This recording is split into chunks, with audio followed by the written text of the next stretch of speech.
Olá, bom dia, boa tarde, boa noite. Meu nome é Caco Rocha.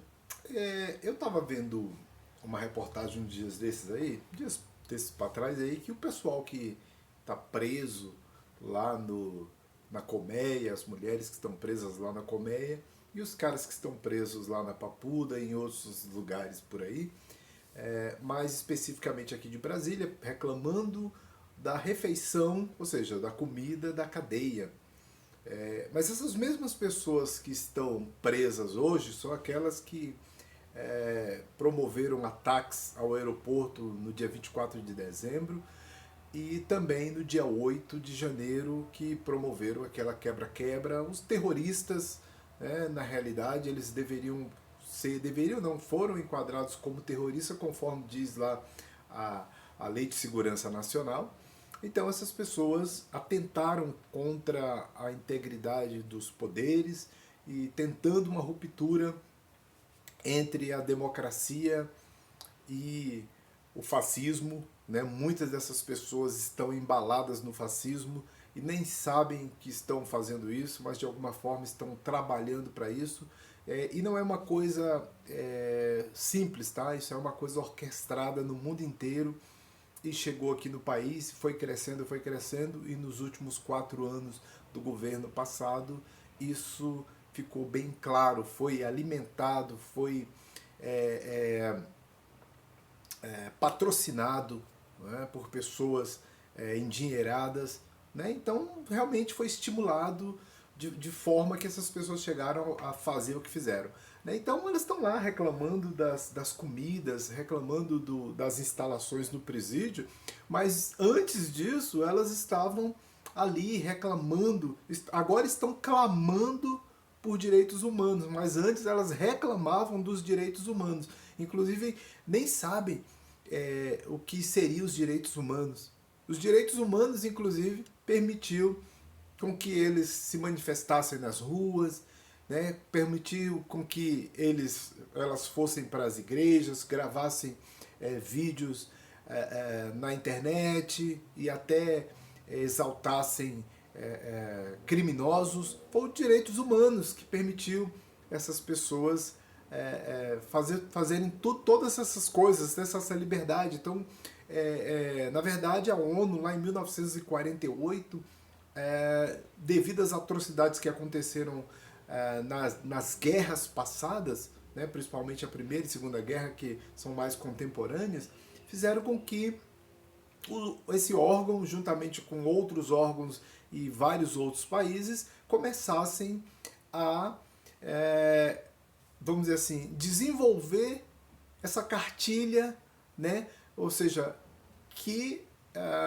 contemplava os direitos das pessoas, inclusive os direitos dos presos de terem advogados, que na concepção deles os presos não tinham direito a advogados, os presos não poderiam ter nenhum tipo de benefício religioso, social, nada. Ou seja, que o preso tinha que ir para a cadeia e se lascar e ser tratado da pior forma possível. Agora eles estão lá na cadeia e sabendo como é que os presos estão, acho que agora, ou como é que os presos ficam, acho que aquele fetiche de ficar o tempo todo dizendo que o preso vai para a cadeia e recebe salário aqui fora para manter todas essas mentiras que são colocadas. É lógico que existe essa questão, mas ela também depende de outras questões. Por exemplo, se o preso aqui fora trabalhava, se o preso aqui fora contribuiu para o INSS, tudo isso faz com que a família do preso tenha algum benefício aqui enquanto ele está lá preso. Mas essas pessoas, elas fantasiaram, criaram na cabeça de pessoas, né, que são tão idiotas quanto eles, que acreditam, passam o dia todo recebendo mensagens em grupos de WhatsApp, e essas pessoas estão aí trabalhando para esse tipo de gente, né, maliciosa, maldosa. Né? Então, eles agora estão lá reclamando de comida, de falta de assistência médica, porque eles estão presos lá porque são criminosos, mas não acreditam que são criminosos e que a refeição deles tem que ser melhor que o tratamento com eles tem que ser melhor. Eles são presos. Se estão presos é porque são vagabundos, não é assim que eles diziam?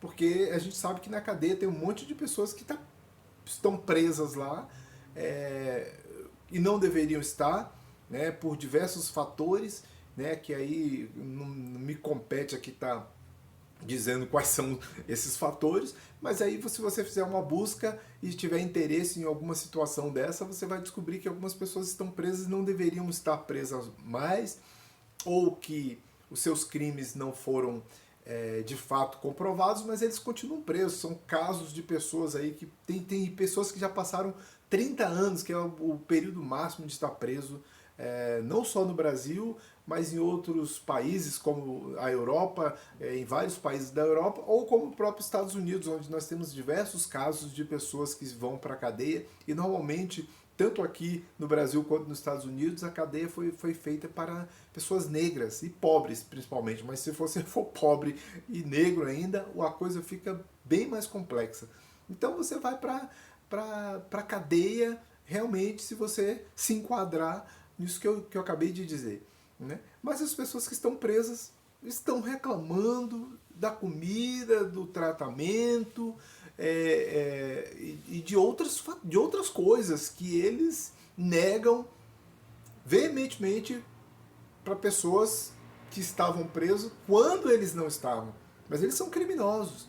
Né? E os criminosos, quando são ricos, eles adoecem de imediatamente. Imediatamente eles adoecem e aí começam a ter depressões. O Roberto Jefferson lá, aquele que era valente, que tinha armas, fuzis e no governo do presidente passado era valentão e atirou até na Polícia Federal. Agora, você imagina uma pessoa negra, talvez uma pessoa pobre ou periférica ali, se essa pessoa atirasse na polícia Federal. Ou seja, o cara que estava com um documento, atrasado de uma moto foi morto, fervido, né, numa câmara de gás improvisada dentro de uma viatura da Polícia Rodoviária Federal. Ele foi morto pelo simples fato de estar com documento atrasado. E o Roberto Jefferson, armado e perigoso, atirando na Polícia Federal. E tem vídeos que mostram que depois disso eles estão lá batendo papo e o Roberto Jefferson contando a vantagem de ter jogado uma granada e também atirado na Polícia Federal. Mas ele não foi preso, quer dizer, ele foi preso, mas depois de algum tempo. Mas ele não foi torturado, não foi morto, a polícia não reagiu atirando contra ele quando deveria ter feito, porque se o que diz a lei é que se o cara, a polícia recebe, se ela for alvejada por bandidos, se houver uma reação por parte de bandidos, porque quem vai atirar na polícia, em tese, é o bandido. Então, que a polícia tem que revidar. Mas a polícia não revidou. Chamaram um falso padre, um cara que nem padre não é de verdade, para ir intermediar vamos dizer assim, o problema entre a Polícia Federal e um bandido, né, um criminoso que já havia sido preso. Esse Roberto Jefferson já passou alguns anos preso por se envolver lá com aquele mensalão, aquelas coisas lá no passado, bem recente, tá? Que ele foi preso, depois foi solto. Eu vi uma entrevista dele lá no Jô Soares falando que a primeira coisa que ele queria fazer era pegar a moto e sair andando de moto, assim que saiu do presídio, né? Bandido, passou quase 3 anos preso, dentre outros. Né? Então, o cara atirou na polícia e está tudo bem. Né? Mas imagina você atirando na polícia, eu lá na expansão do Setoró, atirando na polícia, se eu não virasse uma peneira, eu não preciso nem atirar na polícia para virar uma peneira, basta eu existir, ou seja, basta eu andar pelas ruas que aparentemente eu pareço um criminoso, eu já sou, pelo fato de ser negro, eu já sou um perigo, eu já estou fadado a vamos dizer assim, a um julgamento, né? Não é nem um pré-julgamento, não, é um julgamento mesmo. Já estou fadado a um julgamento e uma condenação imediata. Né? Então, assim que funciona. Então, essas pessoas estão reclamando dos direitos humanos, estão clamando pelos direitos humanos. Né? Antes, corrigindo, antes eles reclamavam, agora estão clamando pelos direitos humanos, né? Querendo direito a ONU. Eles odeiam a ONU, falam que a ONU é qualquer coisa, menos que sirva para eles. Agora estão clamando audiências com ONU e tal, que não são bandidos, não são terroristas, mas é o que eles são, bandidos e terroristas. É isso aí, valeu, muito obrigado.